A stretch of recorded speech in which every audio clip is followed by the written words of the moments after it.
Hi everyone, I'm Lulu from Plants by Lulu and welcome on my channel.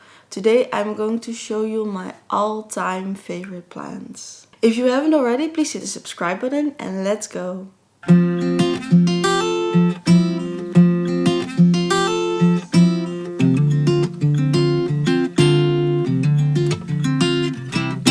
First one is this Dracena. I saw this one in a lot of working spaces and I thought this one was boring in the beginning.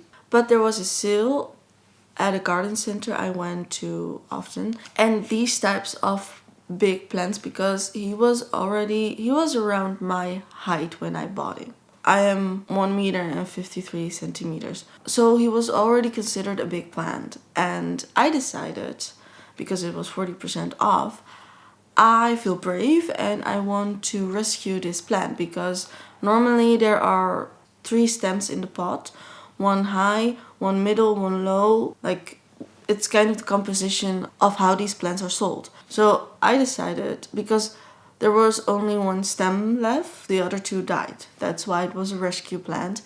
And these plants are already pricey. For a full plant this big, you could get, I think you could pay 60 euros at that time. I don't know how much it is now, but I decided to buy that plant and to rescue it. And it was around the time we started in this apartment, so I wanted to have tree-like plants that look just green, not like purple or like with white in them, but just green, to make it feel more jungly.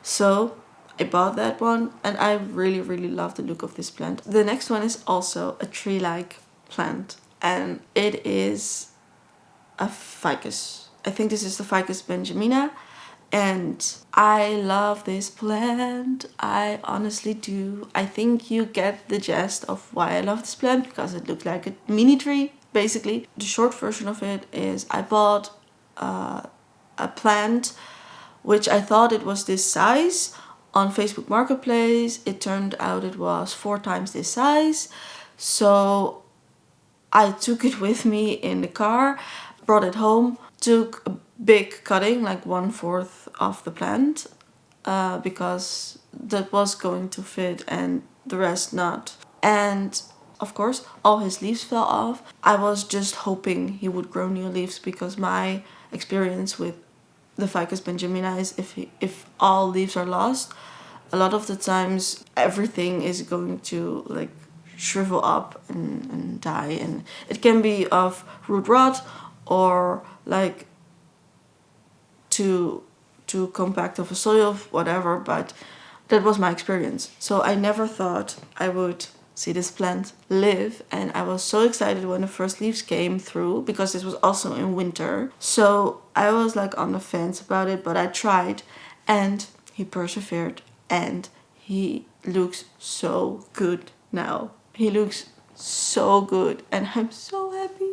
In the beginning I put the string of golden leaves in it. We're never gonna get that out because the plant is growing around it basically. But I love the look and I'm not gonna change it.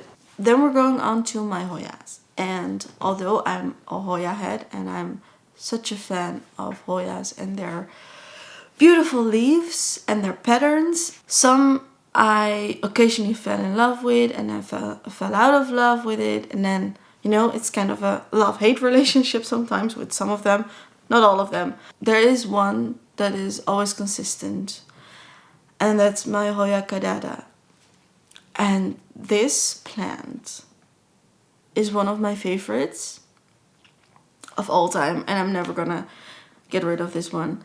The more this one grew, the bigger the leaves were. I just fell in love all over again. And if I have to get rid of a lot of my Hoyas, this one is the last one to go. That is why I would pick this one. I don't know how to describe it. It's just a feeling that I don't get with all the other Hoyas. From the moment I got this one, I just loved it. And I kind of stumbled back a bit. I kind of neglected it through the summer, and it doesn't really have a lot of root because it's in such a small container for this big of a plant. So he needs water when he needs water, and that's every 3 to 5 days. I gave it like once a week, once in 2 weeks, and that's really not enough. So I know it's my own fault, but the leaves got shriveled up, and then I really am trying to rehabilitate him.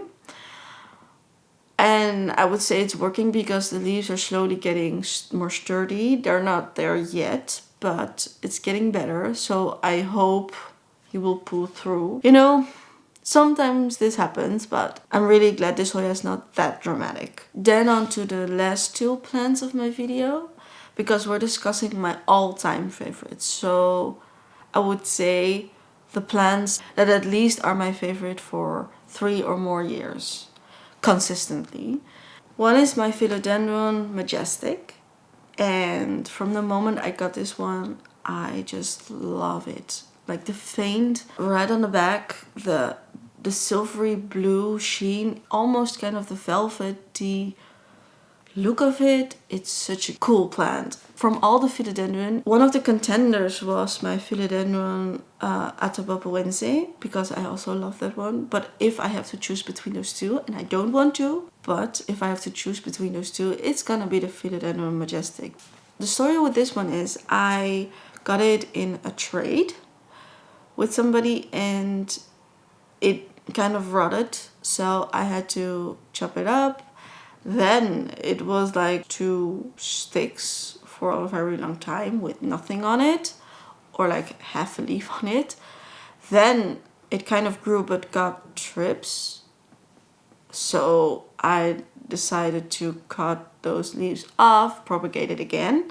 Now I have, I think, 4 propagations in that pot, and he's finally doing really well. So that's that one. And then the last one is my Moera thae constellation.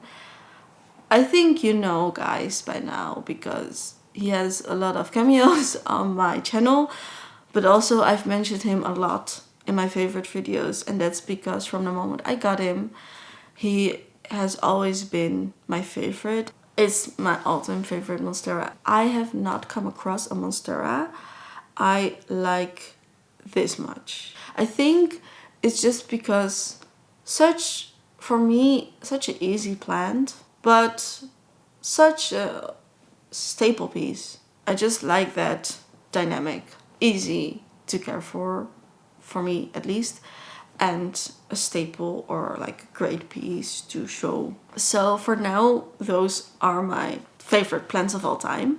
There are also plants like the Atabapoense that didn't make the list, but that are at the moment my favorite. So if you want to hear that list and see those plants, let me know down in the comments below. If you haven't already, please hit the subscribe and the like button, and I'll see you in the next video.